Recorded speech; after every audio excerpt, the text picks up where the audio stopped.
I never thought a simple back-to-school shopping trip with my son would turn into the day I almost got arrested for kidnapping him.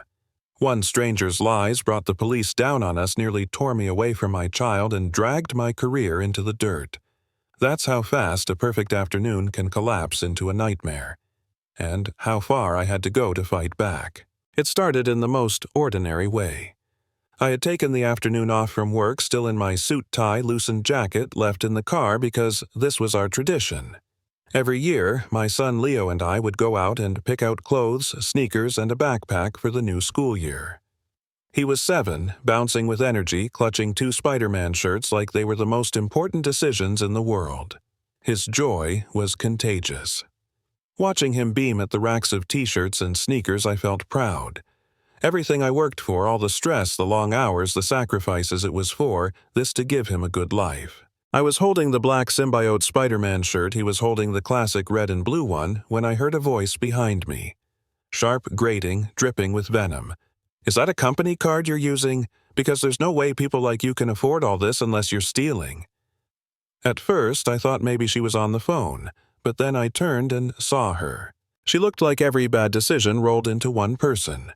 Frizzy, blonde hair fried by a curling iron, a hideous sweater full of clashing zigzags, beige shorts clinging in all the wrong places. And that finger pointed straight at me. Not anyone else. Me. Leo shrank behind my leg, his small hand clutching at my pants. My heart sank. He'd been so excited a second ago. Now he looked scared. I put my hand protectively on his head and tried to stay calm. "Ma'am, you must be mistaken," I said evenly. She scoffed. "Oh, I'm not mistaken. I've been watching you piling up expensive things. You people are always trying to cheat the system." Her words landed like poison. She wasn't just accusing me, she was dragging my son into it with her looks of disgust. I swallowed down the fury building inside. Losing my temper would be exactly what she wanted. I had to play this smart for Leo's sake. "Please, leave us alone," I said, voice low and steady. But that smirk on her face told me she had no intention of stopping. She raised her voice so the whole store could hear, making little air quotes with her fingers. "Shopping. Is that what you call it before you run out the door without paying? I'm a concerned citizen trying to prevent a crime." Other shoppers started hovering nearby, pretending to browse. A nervous teenage employee walked over. Before I could say a word, the woman pounced. "This man is acting suspiciously. His card is overflowing. He's probably using a stolen credit card. Call the police." I looked at the kid, silently pleading with my eyes. "Don't buy this. Don't."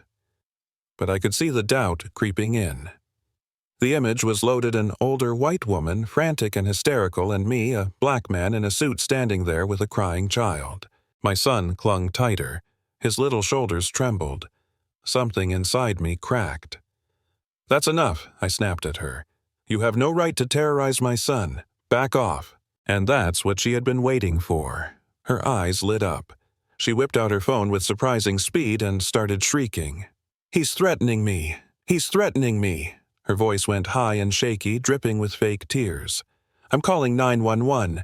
There's a large, aggressive man here threatening me. He has a child. I don't even know if it's his. He might be kidnapping him." Every word out of her mouth was a lie.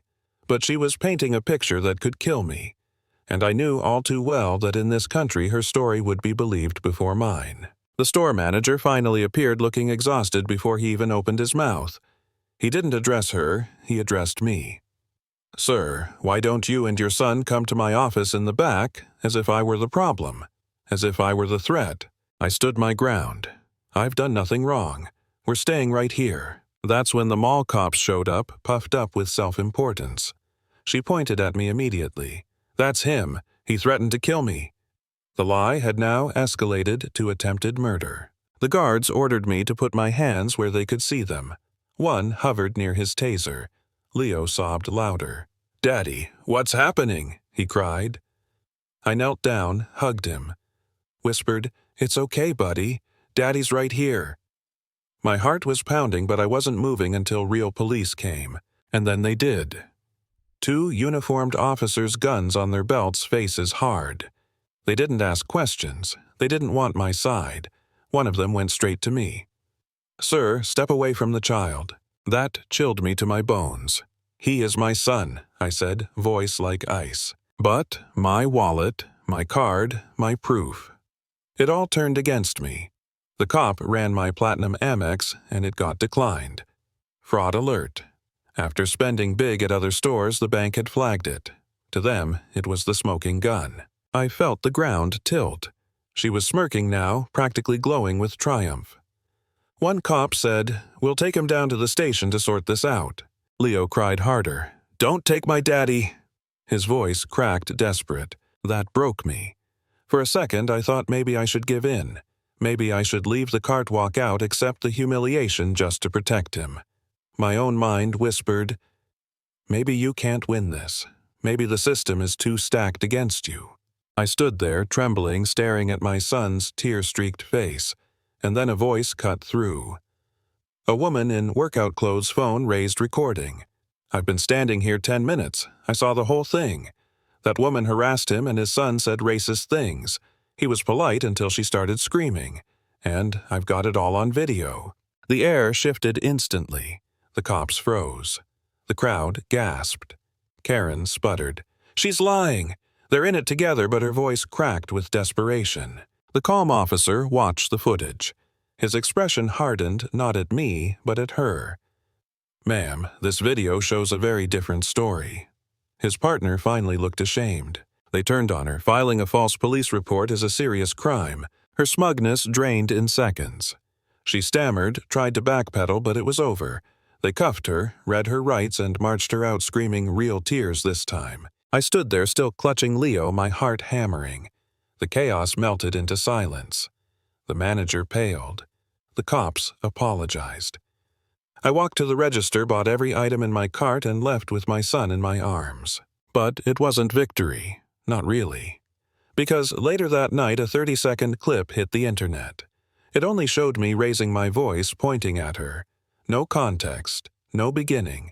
Just me, angry, and her looking frail. The comments called me a thug, an aggressor. And my firm, the prestigious architecture company I had bled for, called me in the next morning. They didn't care about context. They cared about optics, reputation, their clients. They told me to take a leave of absence.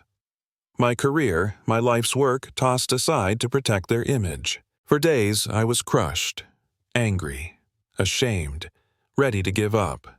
But my wife, she reminded me why I couldn't. They took our peace, they hurt our son, and now they want to silence you. You can't let them win. So I fought back, with a lawyer, with a PR strategist, with Sarah, the brave woman who filmed the truth. The full video went public. My story went national. Hashtags trended. Karen's name was revealed. Her husband's construction empire, one of my firm's biggest clients, was dragged into it. And suddenly the people who tried to bury me were the ones scrambling. The mall corporation issued apologies, fired staff, pledged new training. My firm ousted the bosses who betrayed me.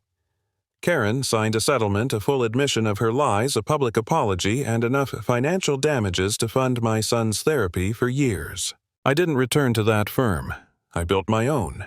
Clients flocked to us. My life, my career, even my family's strength grew out of the ashes of that day. But the moment that stays burned into me isn't the apology or the money or the headlines.